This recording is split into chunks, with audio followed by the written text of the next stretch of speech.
and welcome to this week's segment of The Ugly Truth. This time, we're going to be talking about deception. Interpersonal deception, that is. So tell me, Josh, what's interpersonal deception?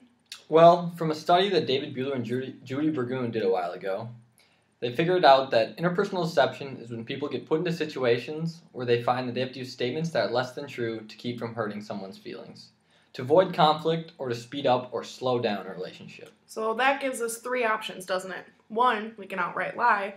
2, we can tell part of the truth but leave out important details. Or 3, just be super vague and evade the question altogether. So tell me, Josh, what do you think of my shirt? Let's move on to the next subject. Hey, I asked you a question. The three options that we just described have much more technical names. The lie is called falsification. The partial truth, but not all the truth, is concealment. The evasive answer is called equivocation. These three things fall under the topic of deception, in which the sender knows they are sending the receiver false beliefs or ideas. Now, all these deceptions take a lot of work. He would know. What did you just say? Nothing. I didn't say anything. There it is, deception. That was such a lie. Oh, so now you listen to me. There's a first. This explains why you're always so distracted. You're too busy trying to gauge people's reactions to your lies so you can figure out how many responses you have to BS so you have less damage control to deal with.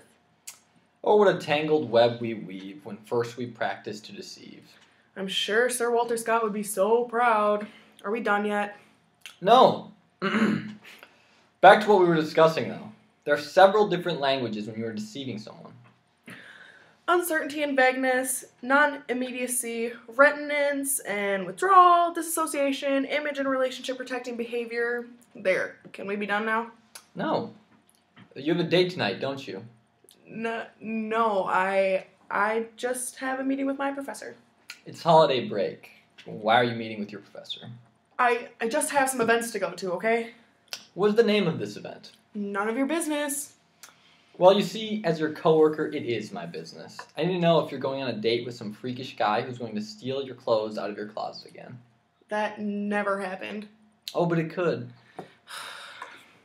So, Catherine, who's the lucky fella that you're seeing tonight? It really isn't anything important at all. It's just a coffee date.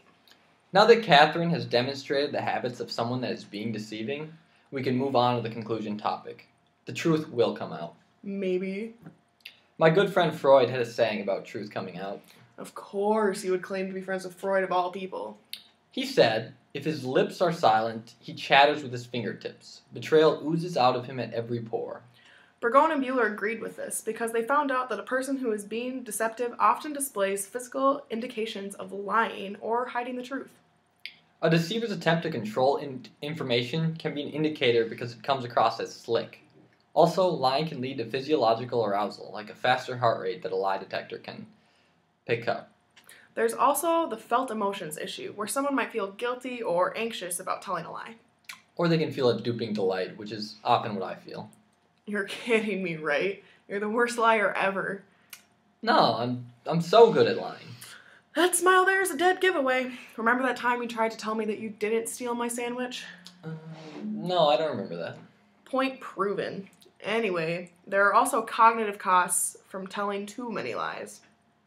There's some telltale signs of someone who is suffering from these cognitive costs, like having fidgety hands, increased blinking, enlarged pupils, a lot of speech errors, hesitation when speaking, and a higher pitch of voice. Deceivers are also really good at adjusting their stories when people start to become suspicious. Everything that we'd said was just so complicated, but it didn't have to be. Which is the critique that several other communication theorists gave about the interpersonal deception theory. Basically, it can be more concise. Relational closeness leads to detection confidence, which leads to truth bias, which leads to less detection accuracy. Truth bias is explained as the expectation that people are going to tell us the truth about something. Like I know that she'll tell me the truth about how awesome this shirt looks on me. You should really look in a mirror sometime. Look who's talking, Miss Ugly Oversized Sweater. Hey, I happen to love this sweater. Thank you very much. It looks like you stole it from your dad's closet. I totally did not. Again, with the deception. You stole that sweater. Now our whole conversation is clear. People often give obvious signs when they aren't telling the whole truth. But eventually, the truth will out. This has been another segment of The Ugly Truth, and this is not an ugly sweater. Have a good one, folks, and don't steal sweaters from your dad.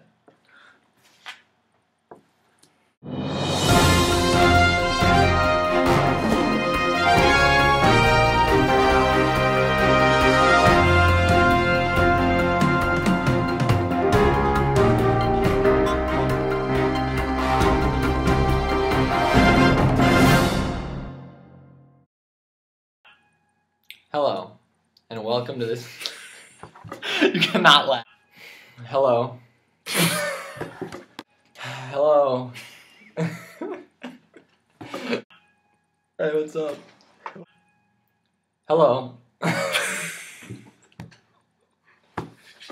Hello, and welcome to this week's. Hello.